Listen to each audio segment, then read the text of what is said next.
let's get to the map of AI after this very long premise that we've done together, right? On the map of AI, again, as I say here, we have 9 layers, 10 layers, 3 geometries, one matrix, right? I put everything together. What are the 9 layers? The 9 layers right now are number one, energy and physical infrastructure, substations, gas, nuclear cooling, everything is extremely important. The grid that we have today for everyone, every geography, is not thought for AI. Maybe the only exception is China because China is invested in nuclear, in other like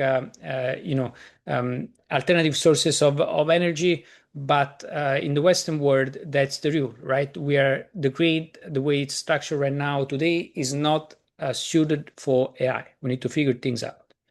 Another thing is like foundries and packaging, meaning the foundries, so to make the chip and everything that comes with it, it's a huge choke point, right? So again, you have TSMC, but then on the other side, you also have like ASML, who is like really the only machine, the only company that does the machine to make the wafers and then create us, give us the chance to create like GPU in the first place.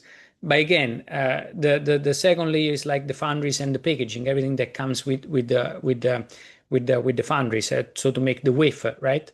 Um, and then, of course, the third piece is the silicon, right? Is the GPU itself, right? We don't have enough GPUs to actually serve the whole AI ecosystem. And then on top of it, we have the networking and protocols, meaning that right now, as explained over and over again, where we are right now is no longer about the single GPU, especially when we're talking about the training side, is about networking.